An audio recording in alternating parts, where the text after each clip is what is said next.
kaedah yang tidak sesuai dengan hukum. Dan itu ternyata pada putusan pra-peradilan pertama sudah dinyatakan tidak sah. Meskipun dalam rangkaian persidangan ini termohon yaitu Polda Metro Jaya melalui kuasa hukumnya ya itu masih bersikukuh bahwa penangkapan, penahanan, penggeledahan pada tanggal 12 Juni meskipun sudah dinyatakan tidak sah, mereka masih membangun argumentasi bahwa itu masih dalam koridor kewenangan mereka. Tapi tentu dalam permohonan pra-peradilan ini kita tidak lagi memperdebatkan sah atau tidaknya penangkapan tersebut ya, karena sah tidaknya penangkapan itu ternyata sudah dinyatakan tidak sah. Oleh siapa? Oleh lembaga yang punya kewenangan, yaitu lembaga pra-peradilan, dan itu atas nama negara. Ya, itu hal yang pertama. Hal yang kedua adalah agenda hari ini tadi kami dari pihak pemohon sudah menyerahkan kesimpulan, kemudian termohon juga menyampaikan kesimpulan. Kesimpulan itu adalah intisari dari persidangan permohonan pra-peradilan yang ketiga, yaitu dari mulai permohonan kami, kemudian jawaban, replik, duplik, kemudian pembuktian dari sisi kami dan pembuktian juga dari sisi termohon. Dan hari Kamis tadi sudah disampaikan oleh hakim pra-peradilan bahwa akan diputuskan secara terbuka kepada umum dan juga nanti rekan-rekan media juga bisa meliput, yaitu adalah putusan pra-peradilan yang ketiga. Nah, saya ingin memberikan catatan sedikit bahwa dari rangkaian persidangan pra-peradilan ini, apapun yang nanti diputuskan oleh hakim pada tanggal 6 ya, tanggal 6 hari Kamis tahun 2026 ini, bulan Agustus, itu tentu kami terima. Karena apa? Karena itu menjadi ranah kewenangan dari hakim.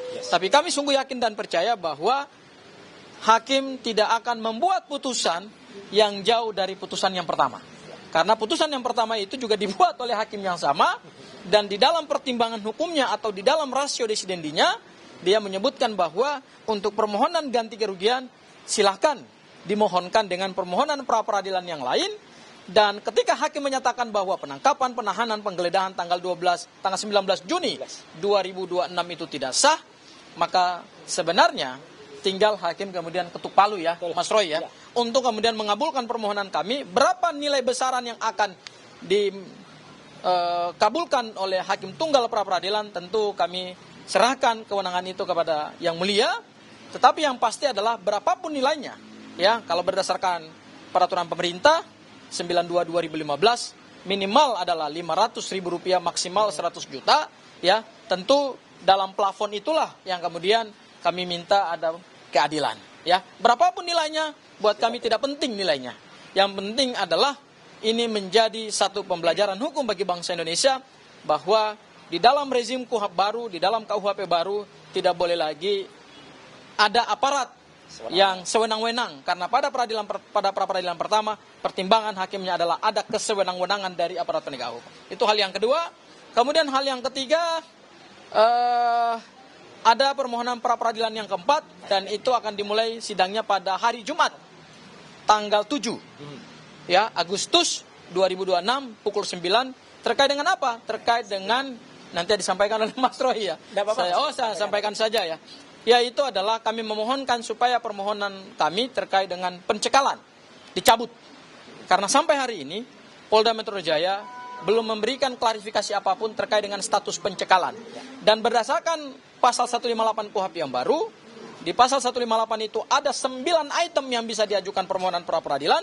Salah satu itemnya adalah terkait dengan pencekalan, ya, yaitu melarang seorang warga negara untuk berpergian ke luar negeri ketika itu dilakukan tidak sah dan atau tidak lagi menjadi kewenangan dari orang yang mempunyai kewenangan tersebut, maka secara hukum harus dinyatakan dibatalkan atau dicabut, sehingga Mas Roy nanti ke depan setelah permohonan pra-peradilan keempat itu Mas Roy bebas untuk melakukan aktivitas berpergian ke luar negeri. Meskipun nanti pokok perkaranya tetap disidangkan di Pengadilan Negeri Jakarta Timur, tetapi itu sama sekali tidak menghalangi hak Mas Roy untuk melakukan perjalanan ke dunia manapun, ke negara manapun. Itu hak beliau.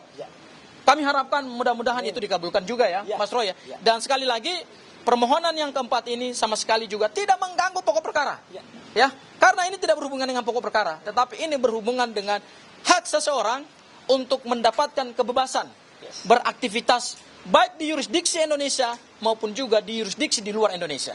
Ya, dan itu kami mohonkan melalui permohonan yang keempat. Dan yang terakhir, ada hal yang menarik, ternyata ada juga seorang pejuang yang juga sudah mengajukan permohonan pra-peradilan, tetapi sebagai hak eksklusif saya berikan kepada Mas Roy untuk menjelaskan siapa pejuang tersebut. Kita dengarkan langsung dari Mas Roy. Tapi sebelum dari Mas Roy, Mas Roy, saya memberikan kesempatan dulu kepada rekanku di sini, ada Bang Ristan, lawyer yang ganteng, dan di belakang juga ada seorang lawyer yang cantik, namanya Mbak Nazmi, Salsabila. Jadi kami ini yang ganteng ada, oh ya Mas Budi juga ada, yang ganteng ada, yang cantik juga ada, ya, yang pinter-pinter lah dan cantik-cantik dan ganteng-ganteng. Saya serahkan kepada Bang Ristan. Ya, silakan. Sebelum ke Mas Roy. Ya. Ini selamat siang buat rekan-rekan yang sudah meliput hari ini ya. Agak cukup lama kayaknya ya.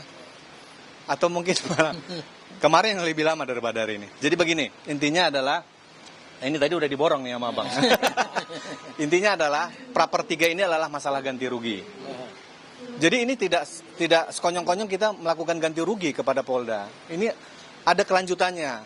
Kenapa kita melakukan ganti rugi ini? Ya, mungkin bisa lebih jelas lagi. Karena adanya praper pertama, masalah upaya paksa penahanan, penggeledahan dan penangkapan terhadap Pak Roy. Itu sudah diputus pada tanggal 7 Juli dengan nomor putusannya 099 dengan majelis dengan hakim tunggal Pak Iketut Derpawan. Dan hari ini juga untuk praper 3 ini juga hakim tunggalnya sama, Iketut Derpawan. Itu memang harus sama karena memang ini dasarnya kita menuntut ganti rugi. Ya. Dan ini kemarin pada saat waktu alat bukti ya, ahli kemarin masih dipertanyakan oleh Polda status praper pertama ini. Seolah-olah kita nggak bisa nih ganti rugi. Padahal dasarnya adalah praper pertama ini. Kita tahu bahwa praper pertama ini adalah sifatnya adalah final and binding. Artinya berkekuatan hukum tetap. Kenapa? Kita juga mengenal asas res judicata pro veritate habetur. Berarti putusan hakim adalah dianggap benar. Artinya apa? Putusan praper pertama ini, yang praper kemarin, masalah penangkapan pelena itu patuh dan tunduk setiap para pihak dalam sini. Artinya pemohon, dalam arti Pak Roy dengan juga Polda harus patuh dan tunduk, wajib mematuhi isi peraturan praper yang kemarin, putusan praper pertama. Artinya kita melakukan ini tindak lanjut dari praper pertama ya. Dan kemarin kita sudah banyak melakukan alat bukti ya. Alat bukti kami ada sekitar 22 alat bukti, diantaranya 8 pada praper ketiga adalah intinya adalah pembuktian, bukan masalah tentang penahanan penangkapan lagi. Jadi kita sudah menyerahkan 22 alat bukti, 8 video ya, 8 video, 14 surat-surat di mana ada kerugian-kerugian yang fakta hukum yang kita berikan kemarin, kita sajikan ada 14 surat ya, berupa kwitansi, kemudian juga slip setoran. Inilah yang kita buktikan kemarin di persidangan, sehingga kita melakukan ganti rugi sekitar imaterial dan imaterial totalnya 206 juta ya. Dan ini sudah diatur sebenarnya masalah ganti rugi ini ya.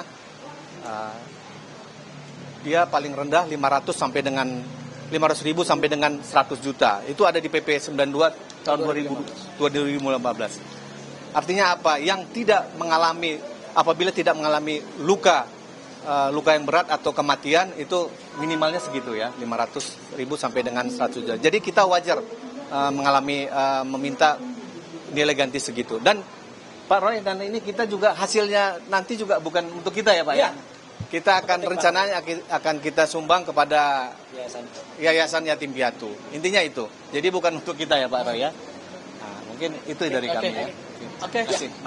Mas Roy, sebelum Mas Roy satu lagi saya mau menjelaskan begini, bahwa nanti hari Kamis itu kalau ada putusan pra peradilan terkait dengan permohonan ganti rugi kita, berapapun nilai yang disetujui, permohonan kita materialnya adalah 106 juta, imaterialnya 100 juta, total 206 juta, berapapun yang disetujui oleh hakim pra peradilan, dan itu tidak ada 1 rupiah pun masuk ke kantong kami, termasuk juga Mas Roy, dan nanti akan kami umumkan siapa yang mendapatkan ganti atau mendapatkan saluran ya, mungkin kita sebut kalau dalam bahasa Islam sedekah ya, atau hibah dalam bahasa hukum, nanti kepada lembaga-lembaga mana saja yang terverifikasi dan tentu kami bisa pertanggungjawabkan itu akan kami umumkan dalam permohonan pra peradilan yang keempat. Jadi semua akan transparan dan akuntabel. Selanjutnya saya serahkan kepada bintangnya, Mas Roy. Enggak sama. Assalamualaikum warahmatullahi wabarakatuh. Ya, terima kasih sekali lagi rekan-rekan media dan juga terutama untuk